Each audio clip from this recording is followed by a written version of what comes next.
So, Devin, obviously you are a perfect person to talk to the night of the draft. And I want to get your insight on what is going through the minds of guys that are waiting to get drafted tonight. I know everybody always excited and thankful, just to have the opportunity, but it's kind of nerve-wracking because, you're finna go spend the next 4 or 5 years at an uncommon place, a place that you probably never been, a place that you just don't know nothing about. So I say the number one thing is nerve-wracking, but if you put yourself in a position to know that you're going to be taken with a certain number of picks, like such as myself, I knew I would have been in the top 5 range. So I kind of had the team, I kind of knew the teams unless something crazy happened on draft night.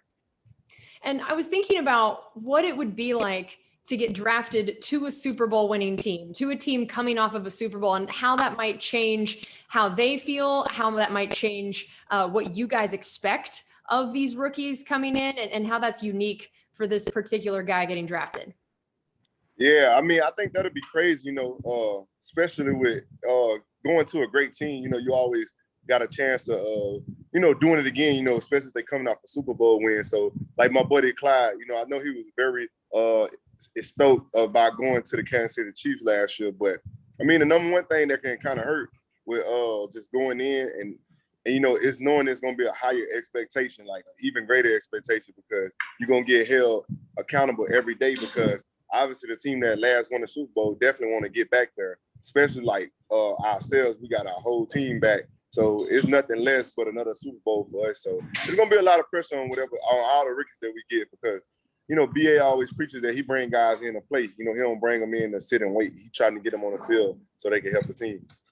Yeah, that's so true. And so you as a captain, as a leader, do you feel a certain responsibility to helping these new rookies come in? And maybe what did you learn last year about trying to help last year's rookies, especially who came in dealing with COVID times? Most definitely. I know the number one goal is always each one teach one. And that's what I did last year, man.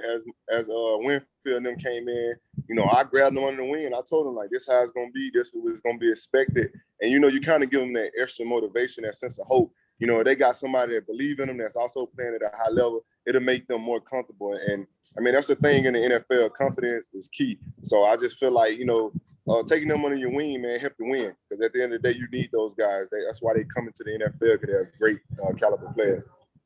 You mentioned everyone coming back, all those starters from the Super Bowl roster. What has it been like to watch as each guy, it would get announced, was coming back? And what have the conversations been like between you and some of the other guys on the team?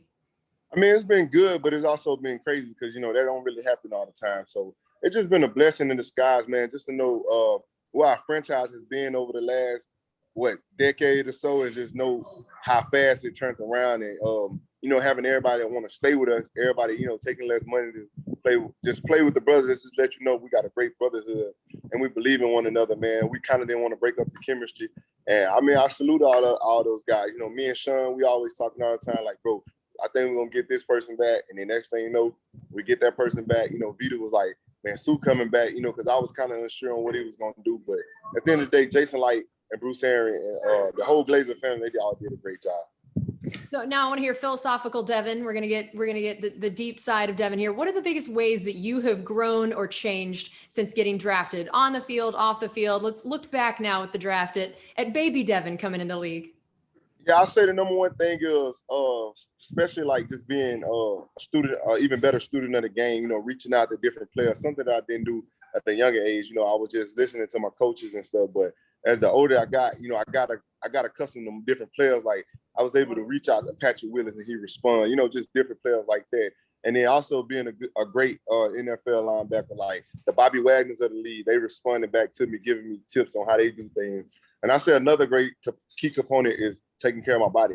The same way I'll take care of my body during the season, I'm doing the same thing in the off season. I think that's helping me tremendous. And then finally, we are doing this interview with you in the barn, which I'm sure shocks nobody. So it seems like you've been spending your off season the same way you always have, regardless of whether you're a Super Bowl champion or not. It's you and your horses. Yeah, I just stay true to my roots, man. This is what keep me happy, keep me going. It's an extra workout within itself, and it's a love that I have. So I'm just trying to stay true to myself and don't let the Super Bowl change me.